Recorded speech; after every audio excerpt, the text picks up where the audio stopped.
बिस्मिल्लाहिर्रहमानिर्रहीम। Object oriented के lecture number 9 में मैं आप लोगों को वेलकम करता हूं। लास्ट लेक्चर में हमने फंक्शंस के बेसिक्स देखे थे। किस तरह हम एक फंक्शन डिफाइन करते हैं, किस तरह हम फंक्शन डिक्लेयर करते हैं और फिर उस फंक्शन को किस तरह से डिफाइन किया जाता है और फिर हम अपने मेन फंक्शन के अंदर किस तरह फंक्शंस को इस्तेमाल करते हैं। तो आज के लेक्चर में हम देखेंगे एक नया कॉन्सेप्ट फंक्शंस के अंदर जिसको फंक्शन ओवरलोडिंग कहा जाता है। फंक्शन ओवरलोडिंग क्या होती है? Same name with different types of parameters या जिसकी डेटा टाइप डिफरेंट होती है।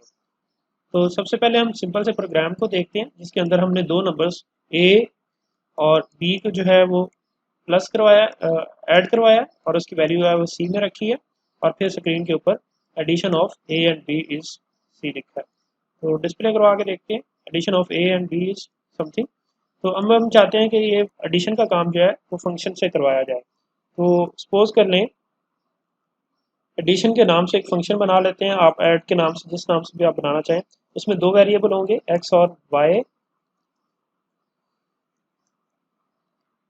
तो उसके अंदर हम क्या करेंगे, रिटर्न करेंगे एक्स और वाई को प्लस करने के बाद, मतलब एक्स और वाई की जो भी वैल्यू होगी वो प्लस होगी और उस वैल्यू को हम रिटर्न करवा देंगे जो कि इंटीजर टाइप की वैल्यू होगी। ठीक है। तो अब हम सी की बजाय मैं यहाँ पे ये चीज़ निकाल देता हूँ, या आप फिर डायरेक्ट इसको ये ऐसे भी लिख सकते हैं लाइक ऐड का फंक्शन कॉल हो और उसके अंदर एक्स और वाई, मतलब ए की वैल्यू जो है वो एक्स में कॉपी होगी और बी की वैल्यू जो है वो वाई के अंदर कॉपी होगी। ठीक है। अब हम इसको रिजल्ट्स को देखते हैं।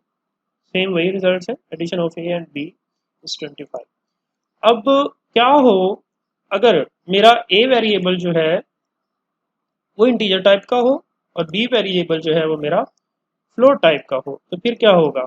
तो सपोज कर लें यहाँ पे, तो सपोज करते हैं एडिशन का जो हमारा फंक्शन है इसके अंदर ए और बी जो है वो दोनों इंटीजर टाइप के हैं।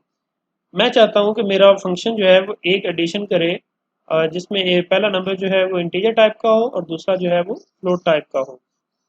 तो यहाँ पे हम फ्लोट टाइप का पहले वेरिएबल ले लेते हैं और उसको डी कह देते हैं और उसकी वैल्यू है 5.26f। ठीक है, 5.26 फ्लोटिंग पॉइंट के अंदर।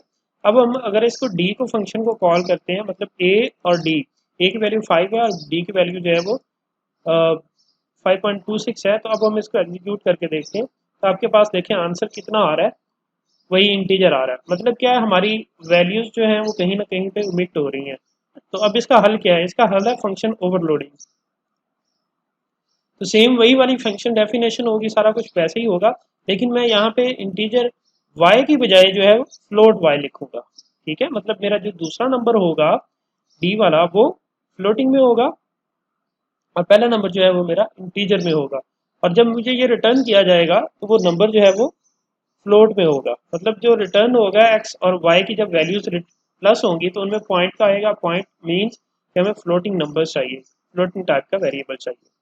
तो अब हम जो है वो इसको यहाँ पे भी फ्लोटिंग सी करके देखते हैं क्या रिजल्ट हमारे पास सही आते हैं या नहीं आते। ठीक है, तो अब देखें आपके पास 10.26। ठीक है। तो अब अगर सपोज कर ले मैं यहाँ पे दोबारा से बी कर देता हूँ तब हमारे पास वैल्यू क्या आती है, विच इज 25। तो यहाँ पे हुआ क्या है, अब पॉइंट वैल्यू में नहीं आए। तो हुआ क्या है, मेरे जो वेरिएबल ए था और बी था ये दोनों क्या है, इंटीजर टाइप के। तो मेरा फंक्शन जो है यहाँ पे देखें दोनों सेम नेम के हैं, लेकिन इनके जो पैरामीटर्स हैं वो सेम टाइप के हैं। यहाँ पे एक्स और वाई जो है वो दोनों इंटीजर के हैं और यहाँ पे एक्स इंटीजर का है, वाई जो है वो फ्लोट टाइप का है। तो मेरा प्रोग्राम जो है वो, मेरा कंपाइलर जो है वो ऑटोमेटिकली इस चीज़ को ओवरलोड कर लेता है। मतलब फंक्शन नेम सेम होने की वजह से वो देख लेता है कि इन दोनों में से कौन सा फंक्शन कॉल करना है। तो अगर आपकी ए और बी की वैल्यूज जो हैं वो इंटीजर टाइप की होंगी तो ये वाला मेथड कॉल होगा, और अगर आप ए की वैल्यूज जो हैं वो ए इंटीजर होगी, बी की वैल्यूज जो होंगी वो फ्लोटिंग में होगी, तो ये वाला फंक्शन कॉल होगा। तो इसको जो है वो हम अलग अलग से देख लेते हैं। ठीक है, integer a C A B जो है वो दोनों फ्लोट में है, जबकि फ्लोट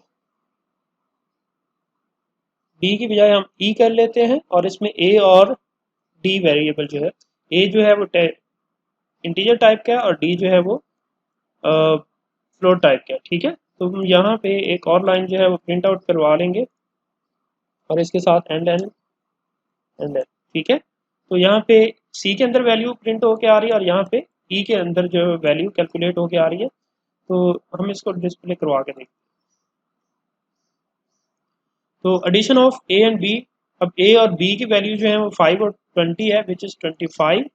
और addition of a and d, a की वैल्यू 5 है और डी की वैल्यू है 5.26, तो इसलिए 5 + 5 10 और 0.26 इक्वल टू 0.26। तो ऑटोमेटिकली कंपाइलर ने इस चीज़ को जो है वो डिटेक्ट कर लिया है और स्क्रीन के ऊपर जो है वो उस हिसाब से डिस्प्ले करवाया जिस फंक्शन के हिसाब से। तो इसी तरह आप बाकी डेटा टाइप्स के साथ भी प्ले कर सकते हैं, लाइक अगर पहला नंबर और दूसरा नंबर दोनों फ्लोट है। तो नेक्स्ट हमारा जो टॉपिक है वो है function calling by values, by pointer and by reference, कि हम एक फंक्शन को किस तरह जो है वो एक्चुअल पैरामीटर के अंदर वैल्यूज दे सकते हैं, रेफरेंस दे सकते हैं या पॉइंटर दे सकते हैं। तो सबसे पहले हम जो है वो एक फंक्शन बनाते हैं। सपोज कर लें हमारे पास इंटीजर ए वैल्यू है 5 और बी की वैल्यू है 10, और हम चाहते हैं कि इनकी वैल्यू जो है वो स्वैप करवाई जाए। तो इसके लिए हमें क्या करना होगा, टेम्प इज इक्वल टू ए की वैल्यू, मतलब क्या है कि ए की वैल्यू जो होगी वो हम टेम्प के वेरिएबल में रख देंगे और फिर ए के अंदर बी की वैल्यू स्टोर करवाएंगे और फिर बी के अंदर टेम्प के पास जो वैल्यू होगी वो स्टोर करवाएंगे।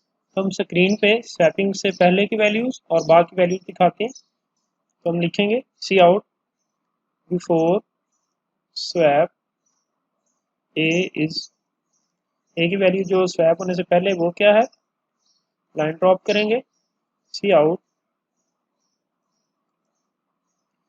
Before swap of b is, जो बी की वैल्यू है वो स्वैप होने के बाद पहले क्या है। इसी तरह जब हमारे पास ये दोनों चीज़ें जो है वो स्वैप हो जाएंगी तो हम आफ्टर स्वैप इसको कर देंगे, आफ्टर स्वैप ऑफ ए और after swap of b, b b, ठीक है। तो अब हम इसको रन करके देखते हैं। Before swap a 5, before swap b is 10, after swap a is 10 और बी 5। अब देखें तो यहाँ पे हमारे पास जो है दोनों वैल्यूज जो है वो एक दूसरे के साथ स्वैप हो चुकी हैं। हम चाहते हैं यहाँ पे,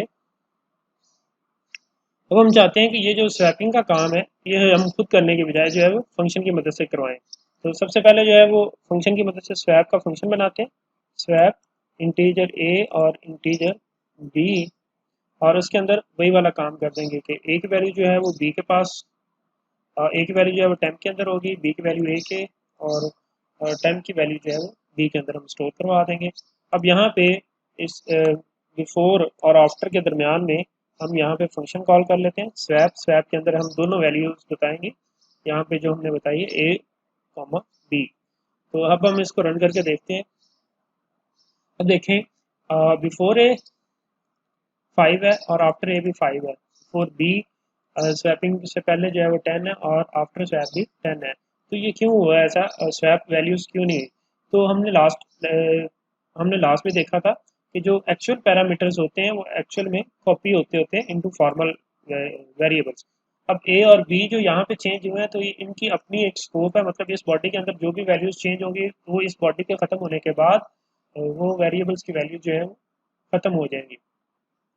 लेकिन हमें क्या करना है, हमें जो है यहाँ पे वैल्यूज को स्वैप करवाना है। तो उसके लिए जो है फंक्शन कॉलिंग बाय रेफरेंस देखें, तो यहाँ पे जो फंक्शन कॉल हो रही है वो फंक्शन कॉल बाय वैल्यूज हो रही है, मतलब ए और बी की वैल्यूज जो है वो कॉपी होंगी ए और बी के अंदर, या इसको आप एक्स और वाई कर लें समझने के लिए, एक्स है ये वाई है, एक्स की वैल्यू जो है वो आप टेम्प के अंदर स्टोर करवाते हैं और वाई की वैल्यू जो है वो आप ए के अंदर मतलब एक्स के अंदर स्टोर करवाएंगे।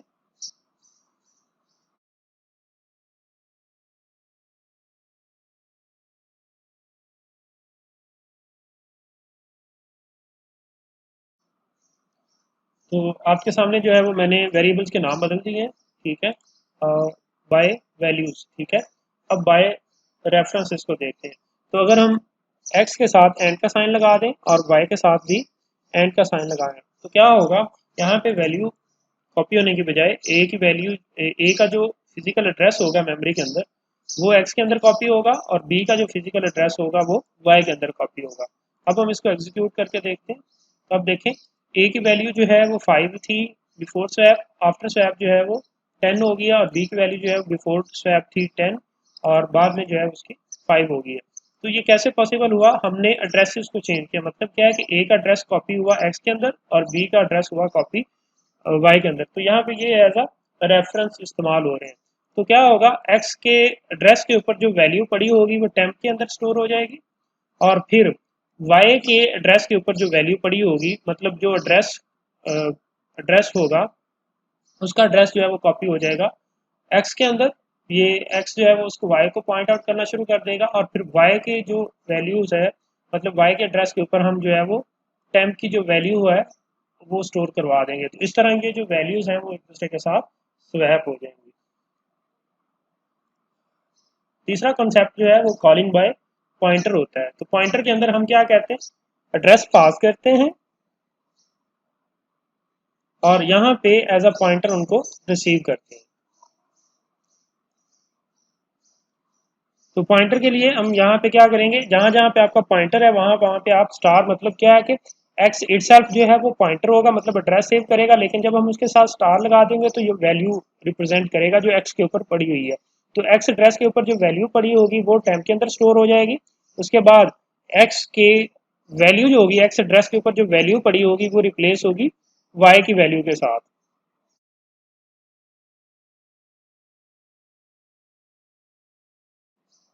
तो एक्स की एड्रेस के ऊपर जो वैल्यू पड़ी हुई है उसको चेंज करना है हमने वाई की वैल्यू के साथ। वाई इटसेल्फ जो है वो पॉइंटर है, और उसके साथ जब हम स्टार लगा देंगे तो ये वैल्यू रिप्रेजेंट करेगा, और फिर वाई की एड्रेस के ऊपर जो वैल्यू है वो रिप्लेस कर दी जाएगी टेम्प वेरिएबल के साथ। ठीक है, तो अब हम इसको रन करके देखते हैं। तो तब भी देखें ए की वैल्यू जो है वो पहले 5 थी बिफोर, और आफ्टर जो है वो 10 होगी। इसी तरह बिफोर 10 थी बी की वैल्यू जो कि 5 होगी। तो उम्मीद करता हूँ आप लोगों को जो है वो calling by value, calling by reference और कॉलिंग बाय पॉइंटर जो है वो समझ आ गई होगी। तो नेक्स्ट लेक्चर में इंशाल्लाह स्ट्रक्चर्स के साथ मिलेंगे। तब तक के लिए अल्लाह हाफिज़।